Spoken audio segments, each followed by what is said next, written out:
Brigadier साहब, आप यकीन करें जब आप निगरां हुकूमत आई और आप वज़ीर दाखिला बने और हमें ये लगा कि एक न्यूट्रल सेटअप आ गया है, तो हमें लगा कि शायद कुछ कराची की किस्मत बदल जाएगी, लॉ एंड ऑर्डर बेहतर हो जाएगा।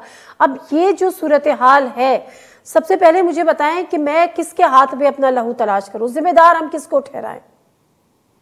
देखिए नादिया, बात यह है कि ये तो बहुत ही अंदरनाक इंसिडेंट है, खास तौर पे ऊपर नीचे दो, एक आर के प्लाजा में और बीएससी के ये लगा है, इसमें प्लाजा में लगी। देखिए ये है ज़ाहिर हुकूमत की गवर्नमेंट की जिम्मेदारी भी है, उनके अदारे हैं जो इसको पास करते हैं, कंपटीशन रिपोर्ट देते हैं, नक्शा देखते हैं, वायरिंग देखते हैं, फायर सारे जितने भी इसके पॉइंट्स होते हैं चेक किए जाते हैं। Problem we all understand what all is happening and it is जितना भी कंडेम किया जाए काम है, क्योंकि मुझे सबसे बड़ा ये बात है कि चले जो इंसिडेंट होना तो हो गया, वो रिस्पॉन्सिबल ये जो भी लोग बाहर औरतें बच्चे रो रहे थे, I mean it is heart touching.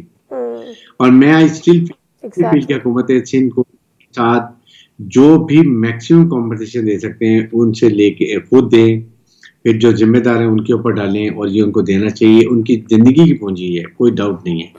रहा ये बात जो लॉ एंड ऑर्डर, देखें लॉ एंड ऑर्डर हमने बहुत बेहतर किया, जहां अपने कोई 50-55 डाकू जो है ना मारे हैं ये 2-2.5 महीने के अंदर, हमने इससे ज्यादा तादाद में जख्मी किए हैं, जिनकी टांगे तोड़ दी हैं, ये घुटने टांगे टूटी हैं, ये बुलेट्स लगी हैं, बहुत बहुत ज्यादा हमने पकड़ लिए। बैंकों में डकैती पूरा पैसा रिकवर करके मैंने उन ओनर्स को दिया 50-60 लाख रुपया, एक पैसा कम नहीं होने दिया। इसी तरीके से जो ये गाड़ियां लूटते हैं उनके हमने नेट बस्ट किए हैं, उनको पकड़ लिए, उनसे गाड़ियां रिकवर की, जर्नलिस्ट की गाड़ियां निकाल के दी हैं।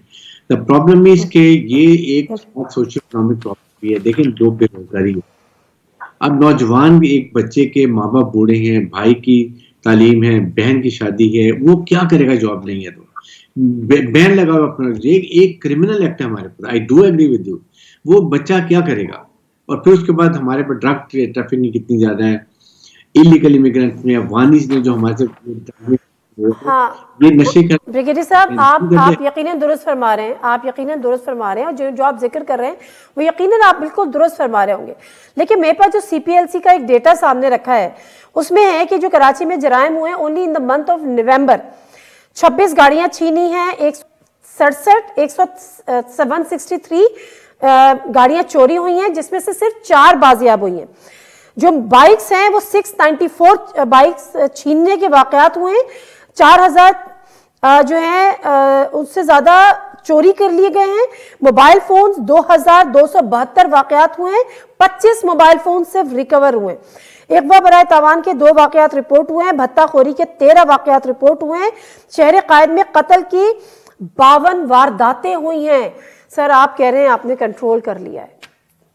लेकिन ये जो हुई है इसमें ये देखेंगे पकड़े कितने गए हैं, मारे कितने गए हैं, ये देखें ना। इसको ये तो सीपीएलसी कह रहे हैं, they have also to play their part पे रोल इसके अंदर के पकड़ना जो है ये कंबाइन एफर्ट है, जिसमें पुलिस, उसके बाद स्पेशल ब्रांच, हमारी जो दूसरी एजेंसीज हैं आईबी और साथ CPLC, they all have to do it. आप यकीन करें कि मेरे रिपोर्ट के मुताबिक एक भी भत्ताखोरी नहीं हुई है। ये अगर छोटा सा इंसिडेंट हुआ होगा किसी जगह पर, और एब्डक्शन नहीं हुई हमने होने दी है, किसी को रैंसम हमने नहीं करने दिया है। कच्चे के एरिया में 0% रैंसम है। हमने तमाम जो पकड़े गए थे एब्डक्टर्स को रिकवर किया है, और उनको 3 महीने एक भी नहीं होने दिया। नेशनल वे हमने बंद नहीं होने दी है। चले अच्छी बात है सर।